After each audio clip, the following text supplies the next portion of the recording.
कोशिश हमारी यही, तोड़ेंगे मौन को और जारी रखेंगे संवाद।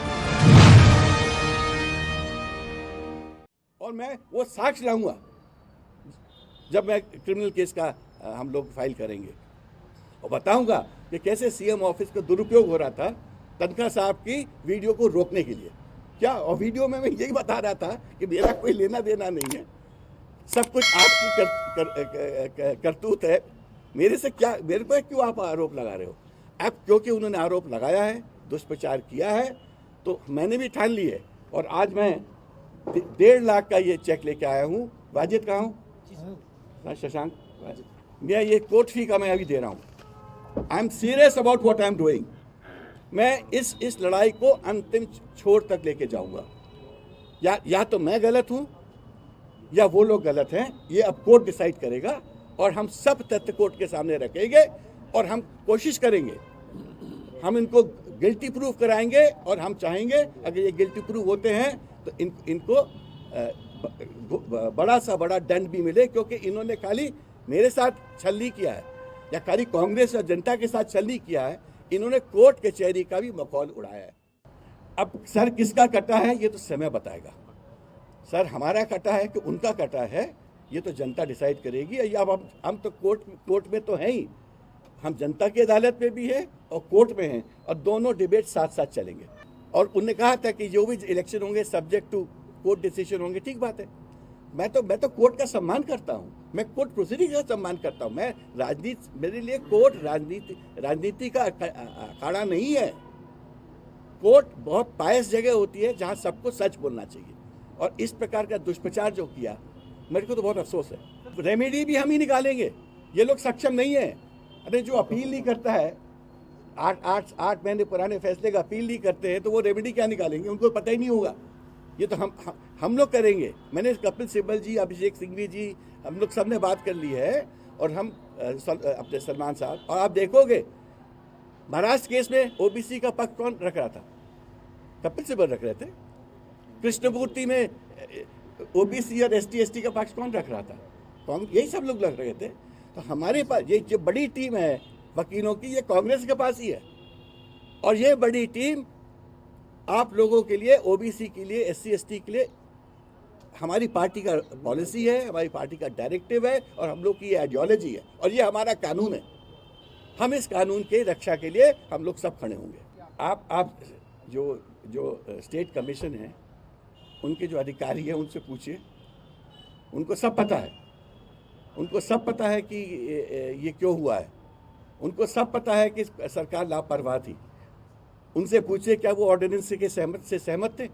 कोई भी समझदार व्यक्ति जो कानून जानता है वो ये गलतियां नहीं करेगा। ये तो जो लोग कानून को की धज्जियां उड़ाते हैं, संविधान की रक्षा से उनको कोई लेना देना नहीं, या संविधान का सम्मान नहीं करते हैं, वो ही ऐसा काम करेंगे जो संविधान के विरुद्ध होता है। तो मैं तो भैया, एक बात है, मैं तो वकील हूँ, आप लोग सब मुझे 40-50 साल से देख रहे हो। मैं संविधान का रक्षक हूँ। मुझे इस पॉस्चर से कोई हटा नहीं सकता।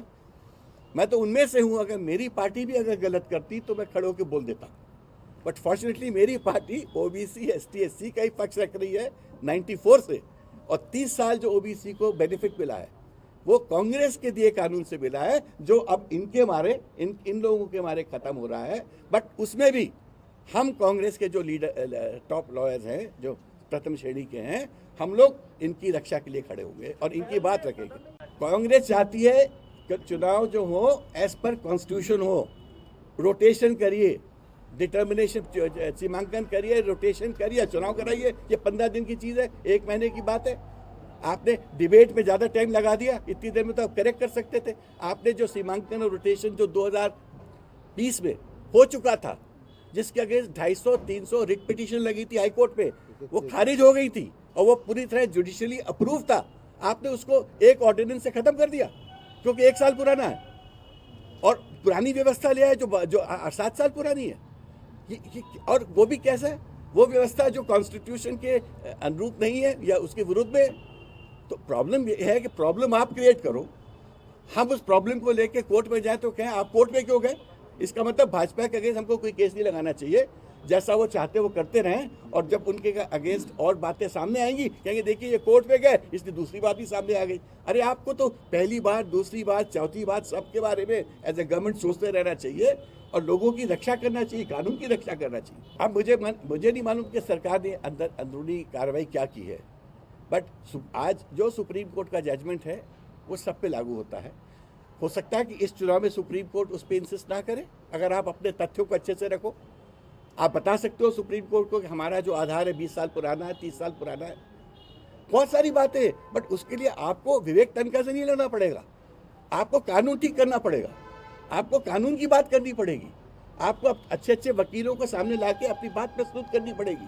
वो उनको उसमें इंटरेस्ट नहीं है, उनको इंटरेस्ट है कि किसी तरह ब्रश से विवेक तनखा और कांग्रेस पार्टी को काला कर दो, जिससे कि हम चुनाव जीत जाएंगे। तो बीजेपी को चुनाव जीतने का बहुत इच्छा रहती है, उनको कानून कायदे इनसे कोई लेना देना नहीं। देखिए मैं तो पहले दिन से ये बोल रहा था, ये तो मेरा तर्क पहले दिन से था कि आपने जिस प्रकार से रोटेशन नहीं किया, जिस डिटर्मिनेशन नहीं किया, आप एक असंवैधानिक कानून ले आए जो कॉन्स्टिट्यूशन को रोक रहा है।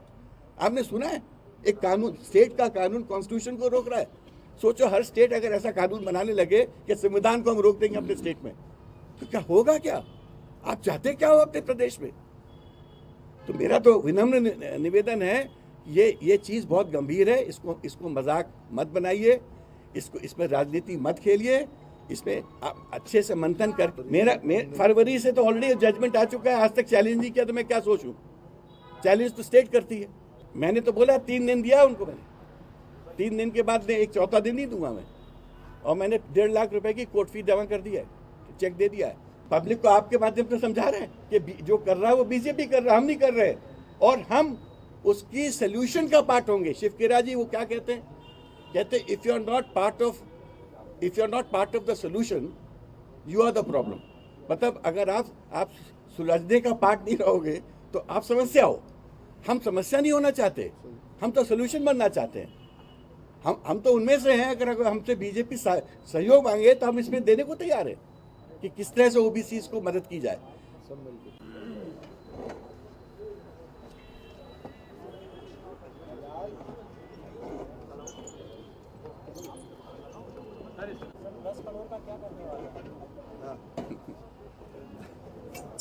प्रश्न किया 10 करोड़ का मैं क्या करने वाला हूँ। शशांक जी मेरे तरफ से अनाउंस कर चुके हैं कि 10 करोड़ मैं गरीब जनता की शिक्षा और स्वास्थ्य की मैं खर्च करूंगा। अकाउंट पब्लिक अकाउंट रहेगा, लोग आप लेके आएंगे और अकाउंट ऑडिट आप करेंगे, ठीक है? आपने पहले ही कर दिया था जिस दिन आपने ये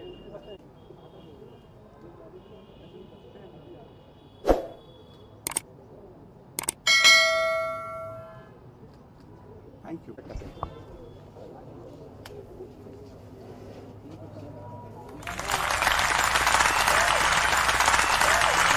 मैं आराध्या तिवारी प्रियम अपने डांस सपा टीवी में आपका स्वागत करती हूँ। इसमें है कहानी, कविता और राजनीति के रंग। हमारे चैनल को सब्सक्राइब कीजिए। कोशिश हमारी यही तोड़ेंगे, मन को जारी रखेंगे संपात।